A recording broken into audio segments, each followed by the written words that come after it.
Thanks, Melissa. Fancy yourself a six-figure salary? Well, Trade Me data has revealed a number of jobs advertised offering a higher salary than their industry average. So, with employers screaming out for workers, is now the time to name your price. It's a great time to be a job seeker, an even better time to be a tradie. With jobs being listed for labourers paying over double what they normally get. And if you're up for an adventure, there are jobs going in Antarctica where you could earn $57 an hour if you're an experienced bulldozer operator or a carpenter, or $65 an hour if you're a qualified pipe or steel welder. And with plenty of jobs closer to home, it's now the time for you to make a change. Trade Me Job Sales Director Matt Tolich joins us now. Hello, Matt. With demand up for roles for the first time in 2 years, what does this mean for the job market? Yeah, well, finally some relief for employers. For the first time in 2 years, application numbers are up year on year. This is a big relief. We've all heard that we're in a candidate short market. And the big issue has been that Kiwis have been a little bit fearful to apply for roles.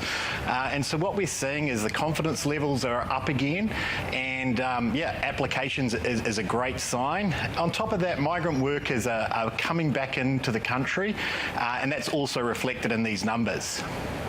Now, Matt, is the demand up in all sectors? Yeah, some sectors that have been crying out for help are up, which is great. You've got construction and roading, agriculture, fishing and forestry, trades and services. We're seeing spikes in application numbers in those sectors. So, you know, those candidates are out there applying for roles, and if you're a current employer and you haven't looked at their pay, offered flexibility, and there's real stability in those roles, then, you know, there's a chance that those employers might lose those candidates. Matt, is this a win-win for both employers and employees? Yeah, so job hunters still have the upper hand. We've got record listings on site and salaries are through the roof. So, you know, if you're a job hunter and you aren't satisfied, you know, you should be out there looking because the ball is in your court. And for employers, it's just some relief. It's good to see it going in the other direction, and, you know, some opportunities for new candidates. And is the job market expected to see more changes in the coming months?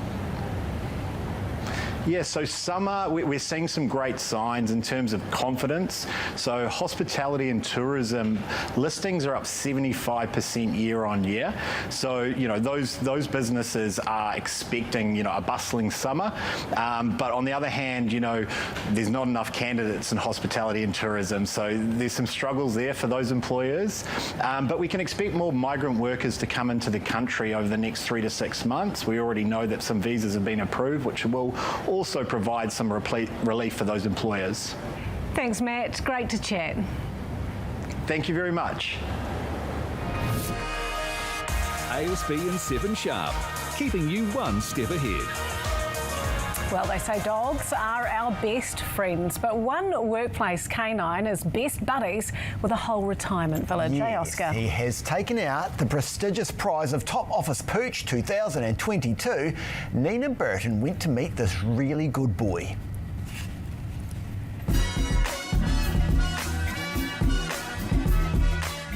Excitable, affectionate, adorable. Meet Odin, a 3-year-old Labrador, appropriately named after the Norse god, and the country's top office dog for 2022. To have an animal like Odin is absolutely marvellous. He makes friends with everyone. Odin earns his keep at Aria Gardens retirement home north of Auckland.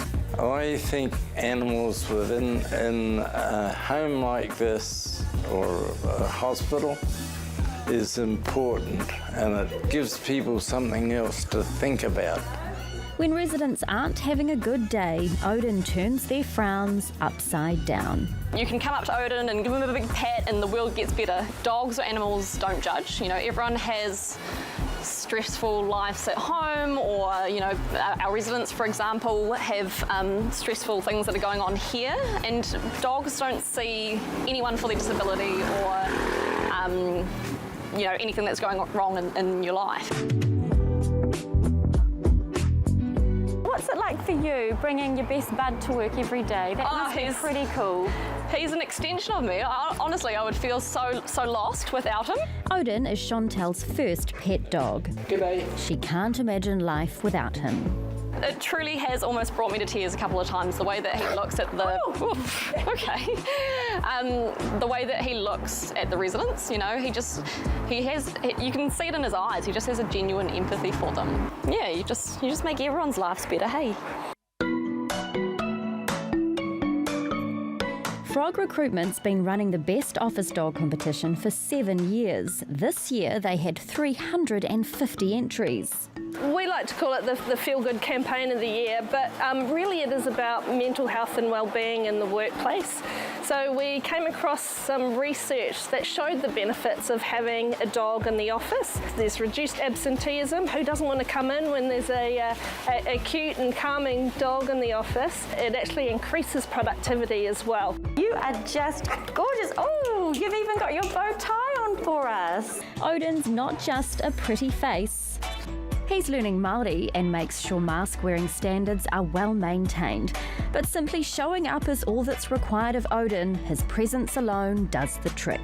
As we walk in the front gates, I always see Odin's fans, the residents, you know, watching outside the window. They're always waving at him as we come in, and it's the same when we're going home. You know, they're waving goodbye, or they're saying, "Hey, come visit me tomorrow." It's surprising what people miss within a community like this if they don't have an animal. I see him take off at a certain hour of the morning, and he helps the plants grow in the garden. So for anyone thinking about taking their pooch to work, why not? To make anyone's day that little bit better, especially when things are not great, or, you know, they're not going to have a good outcome or anything. Yeah, he just makes their day, and it's so important in this sort of industry. Because a face like this would brighten any day. Okay. Oh, here we go. And we've got Oscar here, our lovely resident office dog, who's very well behaved today. Except when there are other dogs on TV. Not happy about another dog being on TV, only room for one. We're really hoping that Oscar will make the finals next year of Office Dog of the Year. A strong contender, likes sitting around.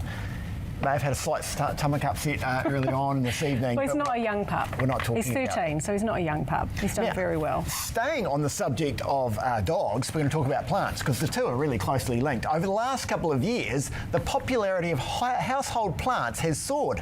Not in my house, it's a desert, but in other houses all around Kiwi homes, the Kiwis are turning their homes into mini jungles. Many of these popular plants might be man's best friend, but not your pets. Good boy, Oscar.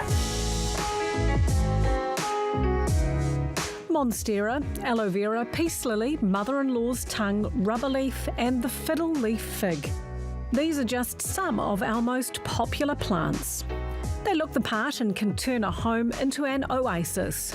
But some can be a death trap for our four-legged friends. So what is it about these luscious greens that make them so dangerous? And how can you protect your pet?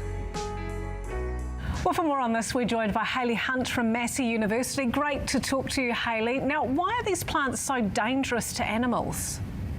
The different plants contain different toxins, so it varies, but a lot of the popular houseplants that are potentially poisonous contain microscopic crystals or compounds that cause burning and irritation around the mouth and then down the throat and in the stomach when they're chewed and swallowed.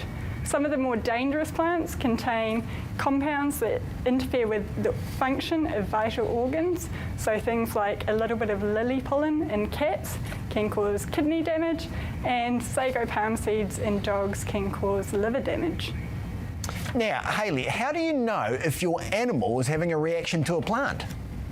The signs will vary again depending on what the toxin is. Most commonly with those ones that cause irritation, you'll see them start to drool, you'll see maybe some vomiting and diarrhea.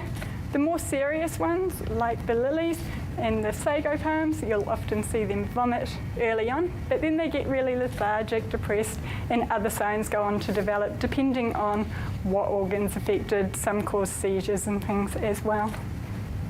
And what can you do to help them? Like most things, prevention is better than cure. If you know you have a dog that chews on plants and a potentially poisonous plant, keep it out of their reach, and don't give your friends that have cats bouquets of flowers with lilies in. If you do notice some plant material in their mouth and you can get it out without getting bitten, then do so. And if they seem to be irritated and pouring at their mouth, you can offer some milk or water to try and soothe that for them. Cats will sometimes drink if you give them water from canned tuna or chicken, but above all, if you're worried, call your vet. Particularly with things like the lilies, the earlier they're treated, the better, so don't wait for them to get sick and seek help early on. And are there other common things around the house that are potentially dangerous to animals that pet owners might not know about? Yeah, so some of the foods we enjoy aren't great to share with our pets. Chocolate, particularly dark chocolate, can be toxic to dogs. And grapes and raisins, some dogs eat them fine, but others it causes kidney damage. So avoid sharing those with your pets. Some artificial sweeteners, there's a particular one called xylitol that's become popular in recent years and is also in chewing gum. And that, if dogs have it, can cause collapse and liver damage. Around the garden, if you use slug and snail and rat bait, don't assume it's safe if it's got a sign on saying it contains something to put pets off from eating it, because lots of dogs eat first, think later, and end up being poisoned. And lastly, just like with kids, make sure that all human medication is out of their reach. Things that we think are safe for us can be really dangerous for them, including medicated skin creams. One paracetamol tablet can be enough to be deadly to a cat, so only ever give them stuff that is prescribed for the animal. Hayley, thank you for your time. Great to talk. Thanks for having me. So no dark chocolate for you, Oscar. Sorry about that. Well, coming up on 7 Sharp, Chef Simon Galt on who's better in the kitchen, Hilary or Jeremy. But will they resort to dirty tactics? Who will impress the master the most? Will it be Jeremy or will it be me? Oh, I haven't seen one of these in years.